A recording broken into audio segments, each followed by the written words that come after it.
ரஜினிகாந்த் அந்த இடத்துல பேச வேண்டிய அவசியமே இல்லை. நீங்க என்ன போராட்டம் பண்ணீங்க, என்ன ஆர்ப்பாட்டம் பண்ணீங்க? சாதிவாரி கணக்கெடுப்புக்கு ஒரு ஆர்ப்பாட்டம் பண்றீங்க சென்னையில. அதுவும் 2 வருஷம் ஆச்சு கட்சி ஆரம்பிச்சு. அப்பெல்லாம் சாதிவாரி கணக்கெடுப்பு வரலன்னு மண்டையில உரைக்கல. ஏன்னா நீங்க தான் மங்குனி கும்பலாச்சு, உங்களுக்கு தான் அறிவே சுத்தமா கிடையாது. இப்போ எப்படி திடீர்னு வருதுன்னா தேர்தல் கட்சி ஆரம்பிக்கிறேன்னு பின்வாங்கிட்டாரு. இவரு ஆரம்பிச்சு களத்துக்கு வந்துட்டாரு. அந்த கட்ஸை தான் கம்பேர் பண்றாரு. சார், விஜய்க்கு கட்சி ஆரம்பிச்சோட கட்சி வந்துச்சு நினைக்கிறீங்களா? வீட்டுக்குள்ளேயே பதுங்கி இருக்காரு. ஒன்னும் பனையூர் இல்லனா நீலாங்கரை. இதை தாண்டி அவர் எங்க வராரு? தேர்தல் தேதி அறிவிச்சு எத்தனை நாள் ஆகுது? வேணும்னே ஆதவ் விஜயை கொண்டாந்து நடுத்தரில் நிறுத்திருக்காரு. ரஜினிகாந்தை சீண்டியதன் மூலமாக ரஜினி ரசிகருடைய வாக்குகளை இழந்து விட்டார். ஏற்கனவே அந்த ரஜினி ரசிகர்கள் ஓட்டு போட மாட்டாங்க. கடும் கோபத்தில் இருக்காங்க. வராது, ஓட்டு வராது. நீங்க சிபிஐ ஆபீஸ்ல வெளியே வரும்போது சன்ரூஃப்ல ஏறின்னு கை காட்டுறதுக்கு ரோட் ஷோவை போனீங்க. நீங்க இதுக்கா நீங்க லாய்க்கு? சார், மக்கள் பிரச்சனை பேசுறதுக்கு உங்களுக்கு ஏதாவது இருக்கா? இது வரைக்கும் 2 வருஷத்துல விஜய் வெளியே வந்த அட்டவணை எடுத்து பாத்தீங்கன்னா 10 முறை 12 முறை கூட இருக்காது. அந்த 10-12 முறையும் திமுகவை தவிர உருப்படியான விஷயம் எதுவுமே பேசல. ஏற்கனவே ரஜினி வெர்சஸ் விஜய்னு ஒரு இண்டஸ்ட்ரியில ஓடிட்டு இருக்கும்போது இப்ப ஆதவ பேசும்போது அது விஜய் ரசிக்க தானே.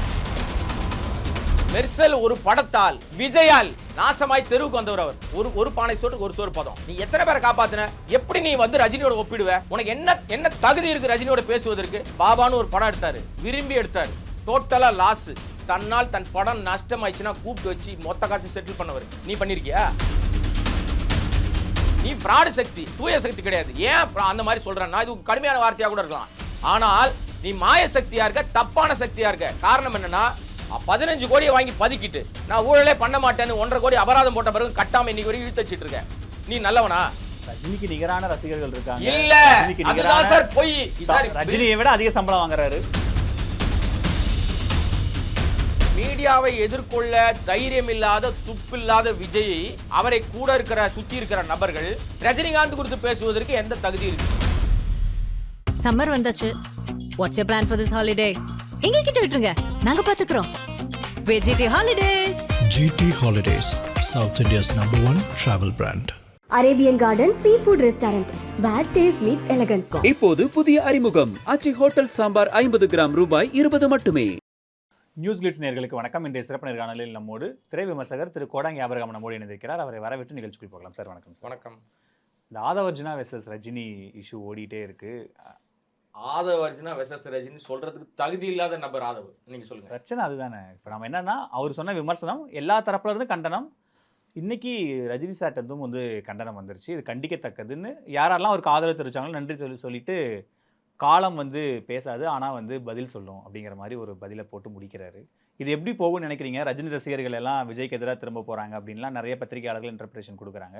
ஓவராலாக நீங்கள் இந்த இஷ்யூ எப்படி அணுகுறீங்க? இல்லை, ஆக்சுவலாக ரொம்ப தெளிவாக, ரொம்ப கிளாரிட்டியாக விஜயை தேரை இழுத்து தெருவில் விடுற வேலையை ஆதவ் ரொம்ப அழகாக பண்ணுறாரு. ஆக்சுவலி இது பேக் ஃபயர் யாருக்கு ஆகுன்றீங்க? ஆதவுக்கு பேக் ஃபயர் ஆனால் அவருக்கு என்ன யூஸ்? அதனால இது ஒட்டுமொத்தமாக எங்கே போய் திரும்போன்னா விஜய்க்கு எதிராக தான் திரும்பும். விஜய்க்கு எதிராக திரும்பிடுச்சு. ஏற்கனவே அவங்க சினிமா விழாவிலேயே காக்கா கழுகுன்னு ஒரு விஷயங்கள்லாம் பேச ஆரம்பித்து ஒரு மைக்கை ரவுண்ட் அடித்து சுற்றி விஜய் பண்ண சேஷ்டையெல்லாம் பார்த்தீங்கல்ல. அதாவது கொஞ்சம் அறிவு இருக்கிறவன் அந்த வேலையெல்லாம் செய்ய மாட்டான். ஏன்னா நீங்கள் எந்த இடத்துல இருக்கீங்கன்னு உங்களுக்கு நல்லா தெரியும். இப்போ நீங்கள் கண்ணாடி பார்த்தீங்கன்னா நம்ம முகத்தில் என்ன இருக்குன்னு நமக்கு தெரியும்ல. அப்போ இதை கண்ணாடி பார்க்குறது பழக்கமே இல்லை போல இருக்கு விஜய்க்கு. அவர் இந்த விஷயத்தை இப்போ ஆதவ் தொடர்ச்சியாக விஜய் குறித்து பேசும்போதெல்லாம் விஜயை பிரைஸ் பண்ணுறதா நினச்சிக்கிட்டு அடுத்தவங்களை மட்டம் தட்டிகிட்டே இருக்காரு. மக்களால் தேர்ந்தெடுக்கப்பட்ட முதலமைச்சரை முட்டாள் முதலமைச்சர்னு பேசுகிறாரு. அதுக்கு கூட எந்த கண்டனத்தையோ அல்லது நீ பேசுகிற தப்புன்னு கூட விஜய் சொல்லவே இல்லை எங்கேயுமே. அதை தாண்டி திருமாவளவனை தப்பாக பேசுகிறாரு, எல்லாரையும் தப்பாக பேசுகிறார் ஆதவ். எல்லா மீட்டிங்லையும் ஆட்டை கடிச்சு மாட்டை கடிச்சு கடைசியில் மனுஷனை கடிக்கிறதுன்னு சொல்லுவாங்கல்ல, அந்த மாதிரி இப்போ ரஜினிகாந்தை அந்த இடத்துல பேச வேண்டிய அவசியமே இல்லை. நீங்கள் என்ன போராட்டம் பண்ணீங்க, என்ன ஆர்ப்பாட்டம் பண்ணீங்க? சாதிவாரி கணக்கெடுப்புக்கு ஒரு ஆர்ப்பாட்டம் பண்ணுறீங்க சென்னையில். அதுவும் 2 வருஷம் ஆச்சு கட்சி ஆரம்பிச்சு. அப்போல்லாம் சாதிவாரி கணக்கெடுப்பு வரலன்னு மண்டையில் உரைக்கல. ஏன்னா நீங்கள் தான் மங்குனி கும்பலாச்சு, உங்களுக்கு தான் அறிவே சுத்தமாக கிடையாது. இப்போ எப்படி திடீர்னு வருதுன்னா தேர்தல் நெருக்கத்தில் வந்துருச்சு. மக்கள்கிட்ட நல்ல பேர் எடுக்கணும், சாதிவாரி கணக்கெடுப்பு சொன்னோம்னா நம்மளெல்லாம் மக்கள் ஓட்டு போட்டுருவாங்கன்னு நம்பி அதை பேசுனா அதை மட்டும் தானே பேசியிருக்கணும். அரசியல்வாதி நீ கேட்கலாம். ஆக்சுவலாக சாதிவாரி கணக்கெடுப்புக்கு எடுக்காமல் தடுத்து வச்சிருக்கிற ஒரே ஆள் யாரு? எல்லாருக்கும் தெரியும், ஒன்றிய அரசாங்கம், மோடி அரசாங்கம், அமித்ஷா அரசாங்கம். இதை தானே சொல்லணும். மாநில அரசாங்கத்தையும் திமுகவை திட்டி என்ன பிரயோஜனம்? அதனால அவங்க இதில் என்ன டிசிஷன் எடுக்க முடியும்? அப்படி அவங்க சாதிவாரி விஷயங்களுக்குள்ள தலையிட்டு போன வாட்டி வந்து 10.5 கொடுத்து எடப்பாடி செருப்படி வாங்கினாரா இல்லையா? ஆக மாநில அரசுகிட்ட எந்த பவரும் கிடையாது அந்த விஷயத்துல. அப்ப அதெல்லாம் பேசுறத மறந்துட்டு அங்க போய் கட்ஸ் இருக்கா, என் தலைவனுக்கு எவ்வளவு தெம்பு இருக்கு பாரு, சிஸ்டத்தை மாத்த போறேன்னு ஒருத்தர் சொன்னாரு. எம்ஜிஆருக்கு பிறகு இவர் தான் வந்தாருன்றாரு. அதுவே தப்பு. ஃபர்ஸ்ட் எம்ஜிஆருக்கு பிறகு இவர் வந்தார். அதுக்கப்புறம் அதுக்கு முன்னாடியே வந்து பாக்கியராஜ் வந்துட்டாரு, பல நடிகர்கள் வந்துட்டாங்க, டிஆர் வந்தார், ஏகப்பட்ட பேர் வந்தாங்கல்ல. இப்ப இவரை பொறுத்த வரைக்கும் நீங்க வந்து ரஜினிகாந்த கட்ஸ் அந்த இடத்துல வரும்போது ஒரிஜினலா ரஜினிகாந்தை பத்தி இவருக்கு என்ன தெரியுதுன்னு எனக்கு தெரியல. ஆதவ் பொறுத்த வரைக்கும் எப்பங்க அவரை தெரியும்? ஆதவ் அவரு பின் வாங்கிட்டாரு, கட்சி ஆரம்பிக்கிறேன்னு பின் வாங்கிட்டாரு, இவரு ஆரம்பிச்சு களத்துக்கு வந்துட்டாரு. அந்த கட்ஸை தான் கம்பேர் பண்றாரு. சார், பின் வாங்கினதுக்கான காரணம் என்னன்னு சொன்னா, அவர் எங்க பின் வாங்கி ஓடி போலங்க. மக்கள் மீது, குறிப்பாக அந்த ரசிகர்கள் மீது அக்கறையோடு, ஒரு வைரஸ் காலகட்டமா இருக்கு, வெளியில நடமாடவே முடியல, என்ன பார்க்கணும்னா லட்சக்கணக்கில் கூடுவாங்க, ஆயிரக்கணக்கில் கூடுவாங்க, என்னால் எந்த பாதிப்பு என் ரசிகனுக்கு வந்து ஒரு இழப்பு ஏற்பட்டா அதை என்னால் தாங்க முடியாதுன்னு சொல்லிட்டு தானே வெளியே போனாரு. அதுக்கு ஒரு கட்சி வேணும் இல்ல? நீங்க கட்சி ஆரம்பிக்கிறது கட்சி கிடையாதுங்க. விஜய்க்கு கட்சி ஆரம்பிச்சோட கட்சி வந்துச்சு நினைக்கிறீங்களா? வீட்டுக்குள்ளேயே பதுங்கி இருக்காரு. ஒன்னும் பனையூர் இல்லைன்னா நீலாங்கரை. இதை தாண்டி அவர் எங்க வராரு? தேர்தல் தேதி அறிவிச்சு எத்தனை நாள் ஆகுது? இப்ப எங்க இருக்காரு விஜய்? உங்களுக்கு தெரியுமா? யாருக்காவது தெரியுமா? அரசியல் பணி பண்றாரா? வாரத்தில் ஒரு நாள் இதுனா ஷோ பேஷன் ரைடு பண்றதுக்கா? நீங்க வந்து சிபிஐ ஆபீஸ்ல வெளியே வரும்போது சன்ரூஃப்ல ஏறின்னு கை காட்டுறதுக்கு ரோட் ஷோவை போனீங்க நீங்க. இதுக்கா நீங்க லாய்க்கு? சார், மக்கள் பிரச்சனை பேசுறதுக்கு உங்களுக்கு ஏதாவது இருக்கா? இது வரைக்கும் 2 வருஷத்துல விஜய் வெளியே வந்த அட்டவணை எடுத்து பார்த்தீங்கன்னா 10 முறை 12 முறை கூட இருக்காது. அந்த 10-12 முறையும் திமுகவை தவிர உருப்படியான விஷயம் எதுவுமே பேசல. திமுக எதிர்ப்பு என்பது எல்லா எதிர்கட்சிக்கும் உண்டுங்க. நான் அதுக்குள்ளேயே வரல. நீங்க எதிர்ப்பு காட்டுறது தப்பு இல்லை. ஆனால் நியாயமான விஷயத்துல, பேச வேண்டிய விஷயத்துல எதுவுமே பேசாம எப்ப பார்த்தாலும் பர்சனல் அட்டாக். திமுகவை அழிப்பேன்னு சொல்றதுனால இங்க மக்களுக்கு ஏதாவது நல்லது நடக்குமா? இல்ல திமுக அழிஞ்சே போச்சுன்னு வச்சுங்களேன், உடனே இங்க பாலாரம் தேனாரம் ஓடிடுமா? நான் வந்து ஓடுவேன்னு சொல்றாரு. நான் வந்து ஆட்சி வந்ததுக்கு அப்புறம் அதெல்லாம் நடக்கும்ன்றாரு. இது வரைக்கும் நீ என்ன பண்ண? நீங்க வந்து ஆட்சிக்கு வந்த பிறகு தான் நல்லது பண்ணணும். யாருமே எந்த அதிகாரமும் இல்லைங்க. ஆட்சியில வராம கூட நிறைய பேர் நல்லது பண்றாங்க. ஏன் சூர்யா பண்ணலையா? எத்தனை ஐபிஎஸ் உருவாக்கி இருக்காரு, எத்தனை ஐஏஎஸ் உருவாக்கி இருக்காரு, எத்தனை பட்டதாரிகளை உருவாக்கி இருக்காரு, எத்தனை பேர், நிறைய மனிதர்களுக்கு வந்து நிறைய பசங்களுக்கு அவங்களுடைய வாழ்க்கை தரம் ரொம்ப மோசமா இருக்கும். உயரத்தில் உட்கார வச்சிருக்காருல்ல. கல்வி மிகப்பெரிய ஆயுதம், மிகப்பெரிய அசெட் கொடுத்துருக்காரா இல்லையா? அவர் யார் காசுல கொடுக்குறாரு? சொந்த பணத்தில் உழைக்கிற காசு தானே கொடுக்குறாரு. அவங்க தம்பி கார்த்தி உழவன் ஃபவுண்டேஷன் வச்சு விவசாயிகளுக்கு கொடுக்குறாரு. நீ என்ன கழட்டிட்ட இது வரைக்கும்? 33 வருஷம் எத்தனை 69 படம் நடிச்சிருக்க? 69 படத்தில் எத்தனை கோடிகள் சம்பளம் வாங்கியிருப்பேன்? ஒத்த பைசா உன்னால் வெளியில வந்து சொல்லி பார்க்கலாம். உன்னுடைய ஐடி ஃபைல் பேப்பர் இது வரைக்கும் நான் இதெல்லாம் நல்ல திட்டம் பண்ணியிருக்கேன் ஐடியில் காமிச்சிருக்கியா? நீ ஃப்ராடு சக்தி, தூய சக்தி கிடையாது. ஏன் அந்த மாதிரி சொல்றேன்னா, இது கடுமையான வார்த்தையாக கூட இருக்கலாம்.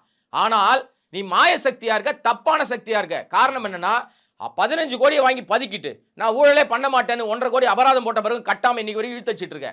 நீ நல்லவனா? தன்னுடைய மனைவி புகார் கொடுக்குறாங்க ஒரு நடிகையோட தொடர்பு இருக்குன்ட்டு. அந்த நடிகை யாருன்னு தேவைப்பட்டா சொல்லுவேன்றாங்க. சொல்லி ஒரு 5 நாள்ல நீ ஒரு நடிகை கூட்டின்னு ரோட்டுக்கு வர, ஒரு கல்யாணம் நிகழ்ச்சிக்கு வர. என்ன சொல்ல வர? தமிழ்நாட்டு பெண்கள் குறித்து இவர் அண்டர் எஸ்டிமேட் பண்ணிருக்காரு விஜய். அந்த இஷ்யூ நாம பேசுவோம். எல்லாம் தொடர்புடையது தாங்க. இதெல்லாம் பேசுகிற, இதெல்லாம் இருக்கிற பிரச்சனைக்குரிய ஒரு மனிதரை நீ பிரைஸ் பண்றதா நினைச்சுக்கிட்டு ஆதவ் ரஜினிகாந்த் உரண்டை எழுத்து உள்ள இருக்கிறல்ல, இப்ப நீ உள்ள இழுத்து என்ன சொல்லியிருக்கணும்? இந்த மாதிரி ஒரு சூழ்நிலை வந்ததுங்க. அந்த காலகட்டத்தில் அதிமுக அரசாங்கம் அதிமுக அழுத்தம் கொடுத்துன்னு சொன்னா கூட நம்பி இருக்கலாம். ஏன்னா அப்ப ஆட்சியில் இருந்தது அதிமுக. அதனால அது சொன்னா கூட அர்த்தம் இருக்கும். இல்ல பாஜக அழுத்தம் கொடுத்துன்னு சொன்னா கூட நம்பி இருக்கலாம். திமுக ஆட்சியிலே இல்ல அப்ப. இல்ல அவங்க அப்ப அந்த தேர்தலில் போட்டியிடுறதா இருந்தது. 21 தேர்தல் மீண்டும் திமுக வரும் அப்படின்ற மாதிரி பேச்சு இருந்தது. அந்த சமயத்தில் ரஜினி வந்தா திமுகவுக்கு தான் நெருக்கடிங்கிறதுனால அழுத்தம் கொடுத்து அவரை பின்வாங்க வச்சுட்டாங்கன்னு தான் அந்த கான்டெஸ்ட்ல தான் அதை சொல்ல வர்றாரு. அதை நீங்க அப்படி நினைக்கிறீங்க. ஆடியன்ஸா இருக்கிற பொதுமக்களா இருக்கிறவங்க, ரஜினிகாந்த் ரசிகர்களா இருக்கிறவங்க, தொடர்ச்சியாக தாவேகாவை கவனித்துக் கொண்டிருக்கிற எல்லாருக்கும் வேணும்னே வந்து ஆதவ் வந்து விஜயை கொண்டாந்து நடுத்தரில் நிறுத்தியிருக்காரு. ரஜினிகாந்தை சீண்டியதன் மூலமாக ரஜினி ரசிகருடைய வாக்குகளை இழந்து விட்டார். ஏற்கனவே அந்த ரஜினி ரசிகர்கள் ஓட்டு போட மாட்டாங்க. கடும் கோபத்தில் இருக்காங்க. வராது, ஓட்டு வராது, 1% கூட வராதுங்க. ஒரு மாவட்ட நிர்வாகி யாருன்னு அவர் தெரியல, எனக்கு ஒரு வீடியோ போட்டிருக்காரு. ரஜினியை தரக்குறைவாக பேசி, ரஜினி ரசிகர்களை அவதூறாக பேசி, உங்க ஓட்டெல்லாம் எனக்கு தேவையில்லடா, எங்களுக்கு தேவையில்லடான்னு சொல்லியிருக்காரு. வைரலாக இருக்கு அந்த வீடியோ. நான் என்ன கேட்க வரேன், நீ மக்களுக்கு நல்லது பண்றேன்னு தானே வர. எந்த ரசிகனுக்கும் நீ ஆள் இல்லை. ஒட்டுமொத்தமா தமிழ்நாட்டுக்கே நீ வந்து நல்லது பண்ணணும்னு வரையா? உண்மை. ஏன் எங்களை போன்றவர் தொடர்ச்சியாக உன்னை எதிர்க்கிறாங்கன்னா, உன்னுடைய பர்சனல் நாங்க பேச விரும்பல. எனக்கு அது அவசியமே இல்ல. நீ யார்கிட்ட வேணா போலாம். யார்கிட்ட வேணா என்ன வேணா வச்சுக்கலாம். நீ உறவு வச்சுக்கலாம், கள்ள உறவு வச்சுக்கலாம், என்ன வேணா பண்ணிக்கலாம். ஆனால் பொதுவெளிக்கு நீ வந்து ஒரு விஷயத்துக்கு வரும்போது, அம்பலத்துக்கு வரும்போது என்ன ஆளணும்னு வர இல்ல நீ. நான் என்னை பத்திரிகையாளர்னு ஒதுக்கி வச்சிருங்க சார். வேணாம் சார். நான் ஒரு சாமானியன், ஒரு வாக்காளன், தமிழ்நாட்டு பிரஜை. நீ என்ன ஆளணும்னு தானே வர. எனக்கு முதலமைச்சராக இருந்தானே வர. அப்ப நீ எப்படி நடந்துக்கணும்? உனக்கு தனிப்பட்ட வாழ்க்கையினுடைய தனி மனித ஒழுக்கம் இருக்கணுமா வேணாமா? இதையெல்லாம் பேசுவதற்கு ஆதவுக்கு துப்பில்லை. ஏன்னா இவரே தவறானவர். இவரை பத்தி நாம சொல்ல வேண்டியது எதுவுமே வேணாங்க சார். இவர் அமாவாசை, 420, ஃப்ராடு பைய, ஏமாத்து பேர் வழி, சொத்தை கொள்ளடிக்கிறவன், மாமனார் சொத்துல உட்கார்ந்து சாப்பிடுறவன், இவனால் என் குடும்பத்துல பெரிய பிரச்சனை வந்துடுச்சு, இவனை வச்சுக்காதீங்க விஜய்னு சொன்னது வந்து சார்லஸ் மார்டின். யார் அவரு? மனைவியோட அண்ணன். சொன்னாரா? நாங்களா சொன்னோம்? அப்ப இப்படிப்பட்டவர் போற எல்லா இடத்துலயும் உரண்டை இழுக்கிறாரு. ஒரே ஒரு வார்த்தை ரஜினியை பத்தி பேசிட்டாரு ஏதோ ஒண்ணுங்க. ஒரு பரபரப்புக்காகவோ விஜயை பிரைஸ் பண்ணதா பேசிட்டாரு. நீ சரியான நபராக இருந்தார் விஜய் என்ன பண்ணிருக்கணும்? அன்றே உடனடியாக எல்லாத்துக்கும் எக்ஸ்ல போடுவார்ல ஒரு பதிவு. ரஜினி ரசிகர்களே இந்த மாதிரி ஒரு தவறுதலா பேசிட்டாரு, ஆதவை நான் வந்து இது பேசக்கூடாதுன்னு சொல்லியிருக்கேன். இனிமே யாரும் இந்த மாதிரி பேச மாட்டாங்க. அது சொல்லியிருந்தா நீ தலைமை பண்புள்ள நபராக உன்னை ஏத்துக்கலாம். சொல்லுவாங்க. அது எப்படி அப்படி நீங்க சொன்னா அப்ப அவரோட செருப்படி வாங்க வேண்டியதுதான். அப்ப செருப்படி கன்ஃபார்ம்ங்க. செருப்படினா யாரும் போய் செருப்பால் அடிக்க மாட்டாங்க. சரி, ஏற்கனவே ரஜினி வெர்சஸ் விஜய்னு ஒரு இண்டஸ்ட்ரியில ஓடிட்டு இருக்கும்போது இப்ப ஆதவ பேசும்போது அது விஜய் ரசிக்க தானே செய்வார். அப்ப திட்டமிட்டு அப்ப விஜய் ரசிக்கிறாருன்னா அந்த ரசனைக்கு தான் காலம் பதில் சொல்லும், காத்திருந்து பதில் சொல்லும் சொல்லியிருக்காரு ரஜினி. என்ன காத்திருந்து என்ன நீ என்ன பண்ணாலும் வருங்க. நீ நன்மை செய்தால் அது வெயிட் பண்ணி உனக்கு திரும்ப கொடுக்கும். நீ வந்து ஒரு நல்லது ஒரு விஷயம் பண்ணியிருக்கிற, உதவி பண்ணியிருக்க, ஒரு ஆபத்தில் உதவி இருக்குன்னா ஏதோ ஒரு சூழ்நிலை உனக்கு திரும்ப கிடைக்கும். நீ செய்வது உனக்கு திரும்ப கிடைக்கும். வினை உண்டு வினைக்கு எதிர்வினை உண்டுன்ற மாதிரி இந்த விஷயத்துக்கு நிச்சயமாக அதனால தான் அவர் சொல்றார் காலம் பேசாது, நான் பேசவே தேவையில்லைன்ட்டாரு. வாய்ஸ் கொடுத்துருக்காரு. இப்ப அதுதான் ரஜினி வாய்ஸ்க்கு வேல்யூ இருக்கா இல்லையான்னு இந்த இன்னும் 35 நாள் இருக்கு. இல்ல அப்படிலாம் ரசிகர்கள்லாம் அந்த ஏற்கனவே ரஜினி கட்சி ஆரம்பிக்காத சமயத்திலேயே விரக்தியாய் அவங்க எல்லாம் போயிட்டாங்க. இப்ப யார் சொன்னது? செட்டே இல்லன்ற யார் சொன்னது? இன்றைக்கும் ரஜினிகாந்துக்கு அதே லட்சமான ரசிகர்கள், கோடிக்கணக்கான ரசிகர்கள், அவர் தான் சூப்பர் ஸ்டார்னு நம்புகிற ரசிகர்கள் இன்னைக்கு இருக்காங்க. அவர் தான் சூப்பர் ஸ்டார். அதை மாற்றவே முடியாது. அந்த ரசிகன் எங்க போயிட்டான்? இன்னும் கொண்டாட தானே செய்யறான். இப்ப கூட பேட்டி கொடுத்தாங்களே, சமீபத்தில் கூட ஆதவ கண்டிச்சு அறிக்கை விட்டாங்களே, பேட்டி கொடுத்தாங்களே, எல்லா இடங்களையும் வந்து விஜய்க்கு எதிராக திரும்பி இருக்காங்களே. அதெல்லாம் யாரு? ரஜினிகாந்த் அரசியலுக்கு தான் வராமல் போயிட்டாரு, நடிக்க தானே செய்யறாரு. தலைவா நீ நடிக்கவே வேணாம், நீ சும்மா வந்து ஸ்கிரீன்ல நின்னா போதும், நீ நிற்கவே வேணாம், நீ இருந்தாலே போதும் எங்களுக்கு அப்படின்னு பேசக்கூடியவர்கள் தான் அங்க இருக்காங்க. ஏன்னா ரஜினிகாந்தை பொறுத்த வரைக்கும் மனசுல பட்டதை அப்படியே பேசக்கூடியவர். அது பல நேரங்கள் அவருக்கு ஆப்பா மாதிரி இருக்கு, ஒத்துக்கிறீங்களா? ஆனால் இப்போ ரொம்ப கவனமாயிட்டார். எங்க பேசணும் அங்கே தான் பேசுறாரு. மீடியாவை எதிர்கொள்ள தைரியம் இல்லாத துப்பில்லாத விஜய், அவரை கூட இருக்கிற சுத்தி இருக்கிற நபர்கள் ரஜினிகாந்த் குறித்து பேசுவதற்கு எந்த தகுதி இருக்கு? பொதுவா இந்த ரஜினி மேல வைக்கிற விமர்சனம், அவதூறு, இது எதுக்குமே அவர் பதில் சொல்ல மாட்டாரு, கடந்து போயிடுவாரு. ஏதாவது ஒரு சில பொலிட்டிக்கல் இஷ்யூஸ்க்கு மட்டும் தான் ரியாக்ட் பண்ணுவார். ஆனா இப்ப அவர் மேல வைக்கிற இந்த அவதூறுக்கு அவர் கட்சியே ஆரம்பிக்கல, இது அவர் கடந்து கூட போயிருக்கலாம். இந்த சமயத்துல வந்து அவரு கண்டிக்கிறாருன்னா அப்ப அவருக்கு ஏதோ ஒரு உள்நோக்கம் இருக்கு, விஜயோட கட்சியை காலி. அதெல்லாம் ஒண்ணு கிடையாது. உள்நோக்கம் ஏங்க, ரஜினியும் விஜயும் ஒப்பிடாதீங்க. விஜய் கால் தூசி கூட தகுதி இல்லாத நபர். ரெண்டு பேருமே இண்டஸ்ட்ரியில இல்ல ரெண்டு பேரும் சொல்லவே சொல்லாதீங்க. விஜய்க்கும் ரஜினிக்கும் மலைக்கும் மடுவுக்கும் இருக்கு. விஜய் யாருங்க? 69 படம், 15 படம் தான் தயாரிப்பாளரை காப்பாத்தின படம், 50 படம் லாஸ். தயாரிப்பாளர் தெருவில் இருக்கான். எத்தனை தயாரிப்பாளர் இன்னைக்கு கடன்காரனா இருக்கான் தெரியுமா? யாரும் வேணாங்க. உதாரணம் ஒன்னே, ஒரு பானை சோறு ஒரு சோறு பதம். நம்ம மெர்சல்னு ஒரு படம் எடுத்த தயாரிப்பாளர், அவங்க அப்பா லட்சத்துல படம் எடுத்து கோடி சம்பாரிச்சார். ராமநாராயணன் எனக்கு நல்ல நெருங்கிய நண்பராக இருந்தார் ஒரு காலத்துல. அவங்க பையன் அவரும் எனக்கு நண்பர் தான். இன்னைக்கு அவர் என்ன பண்ணிட்டு இருக்காரு? ஒரு சொந்த படம் எடுக்கிறதுக்கு இல்ல, சொந்த வீட்டுக்குள்ள இருக்கும்ல, அவர் வீடு இருக்கு இல்ல, இப்ப அந்த வீடோட ஒட்டுமொத்த ஆவணங்களும் யார்கிட்ட இருக்கு தெரியுமா? சன் நிறுவனத்து கண்ட்ரோல்ல இருக்கு. ஏன்னா எல்லாம் அடகு வச்சாச்சு, எல்லாத்தையும் வித்தாச்சு. மெர்சல் ஒரு படத்தால், விஜயால் நாசமாய் தெருவுக்கு வந்தவர் அவர்.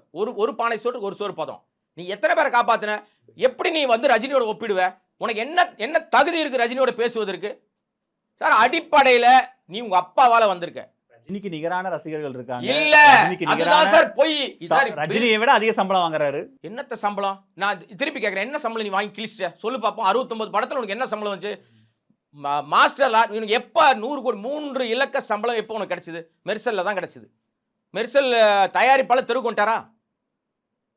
சார் எஸ்ஸா நோவா சார் தெரு கொண்டாரா?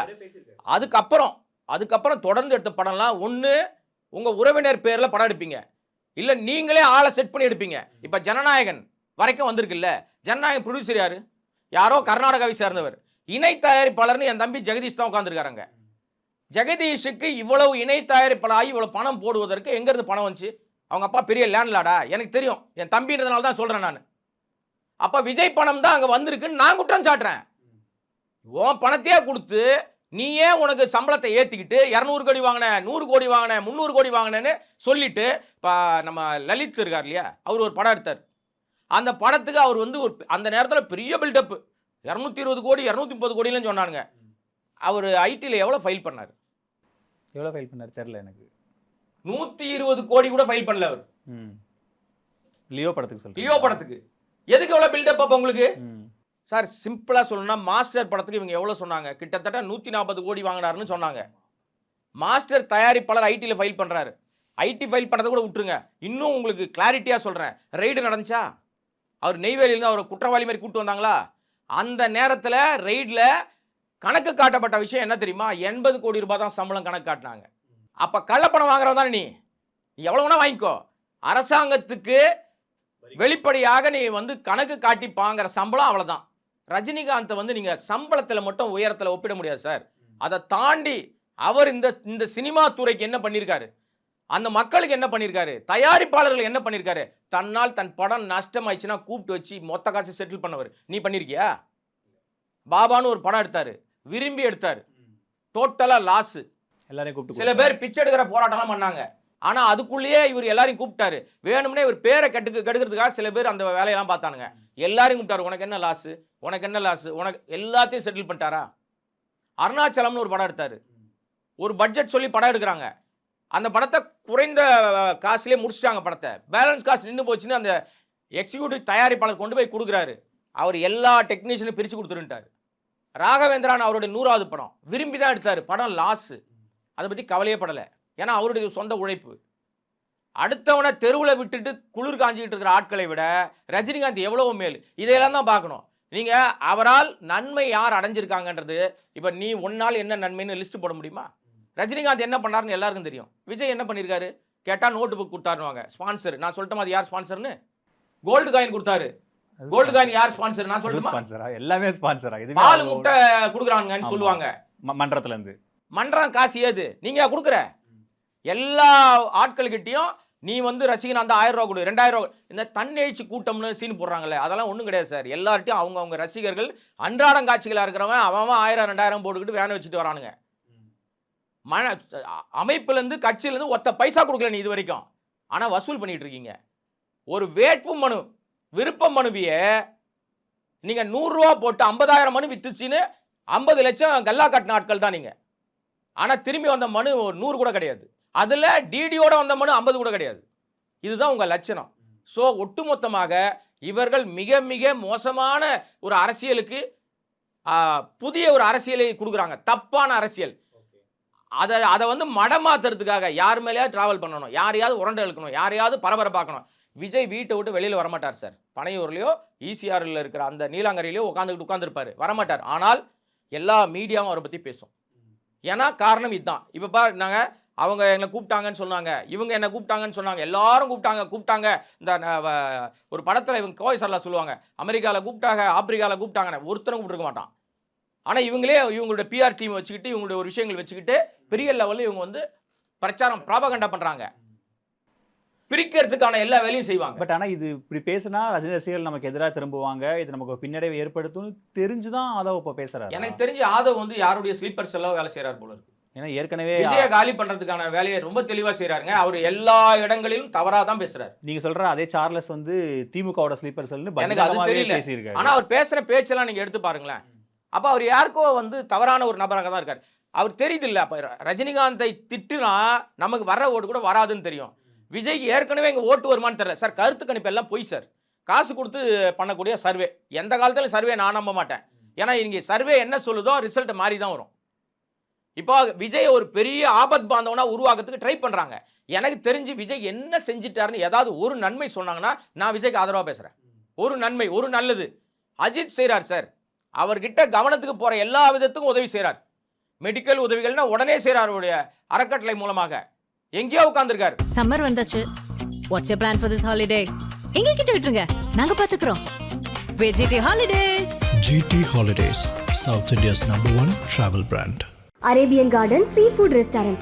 Bad taste meets elegance. இப்போது புதிய அறிமுகம் ஆச்சி ஹோட்டல் சாம்பார் 50 கிராம் ரூபாய் 20 மட்டுமே.